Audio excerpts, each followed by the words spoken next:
Baik teman-teman semua, di video kali ini kita akan belajar menggunakan salah satu fungsi atau rumus Excel yang bernama take seperti ini. Fungsinya untuk mengambil sejumlah data atau bisa data teratas ataupun data yang paling baru, data terbawah dari sekumpulan data yang kita pilih. Namun perlu diingat, fungsi rumus take ini baru hanya ada di Windows 365. Bagi teman-teman yang ingin mencoba menggunakan rumus ini bisa menggunakan Excel 365 versi web yang gratis. Cara mendapatkannya, teman-teman bisa menonton video saya sebelum-sebelumnya tentang bagaimana cara mendapatkan Microsoft Excel versi web yang gratis dan legal. Kita lanjutkan penggunaan rumus take ini. Di sini dia akan meminta memasukkan array atau kelompok datanya. Misalnya kita memasukkan ini sampai sini, tekan titik koma atau koma tergantung petunjuk yang muncul di sini. Lalu masukkan jumlah rows-nya atau jumlah barisnya, berapa baris yang ingin kita ambil.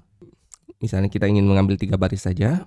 Lalu jumlah kolomnya adalah opsional. Kebetulan saya ingin mengambil jumlah barisnya saja. Lalu kita tutup kurung, tekan enter. Nah, ini hasilnya 3 data teratas akan muncul di bagian sini. Bagaimana dengan data terbawah atau data yang terakhir?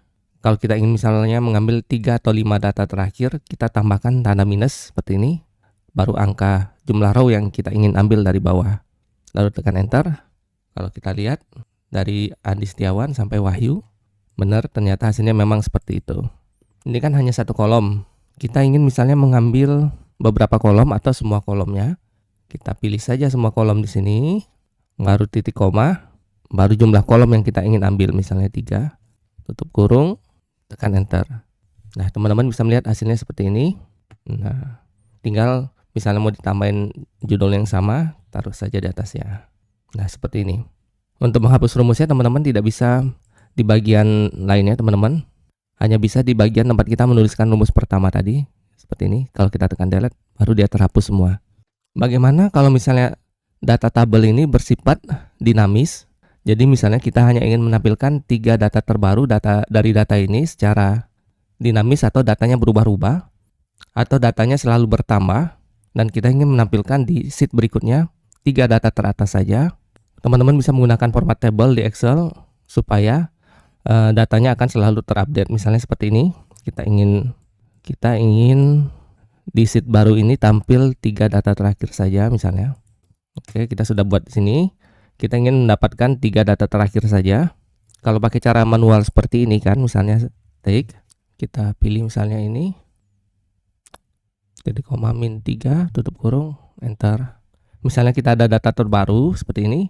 Kalau kita lihat di sebelahnya, data tersebut tidak akan muncul. Ataupun kalau misalnya ini kita ganti, misalnya seperti ini, kita ulangin. Kita ganti misalnya kita akan melebihkan sebanyak seperti ini.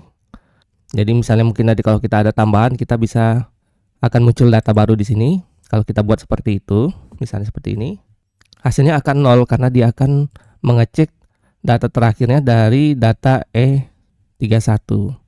Di sini kan data E31-nya kosong, makanya 3 data terakhir tersebut akan tampil 0.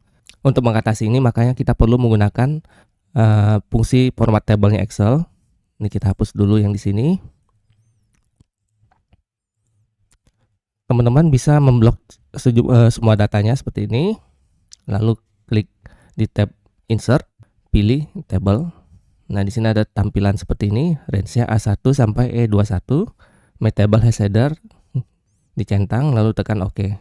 Nah, tampilannya akan muncul seperti ini. Ini kalau kita menggunakan rumusnya sama dengan take, buka kurung, array-nya kita masukin semua. Pastikan sudah ada tulisan seperti ini all-nya. Baru kita tekan titik koma lagi, min 3 misalnya, tutup kurung, tekan enter. Kita rapikan dulu. Kemudian kalau misalnya kita ada tambahan data misalnya seperti ini, kita lihat hasilnya, dia sudah otomatis berubah teman-teman. Misalnya Budi lagi. Nah, seperti ini.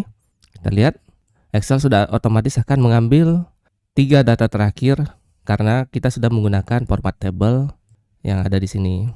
Nah, seperti ini teman-teman. Ini kalau kita hapus lagi.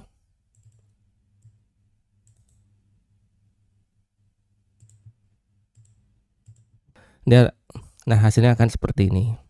Baik teman-teman semua, cukup sekian tutorial singkat kali ini mengenai rumus tag. Semoga tips ini bermanfaat untuk kita semua. Kalau ada pertanyaan jangan ragu-ragu untuk dituliskan di kolom komentar. Cukup sekian dari saya dan terima kasih telah menonton video ini.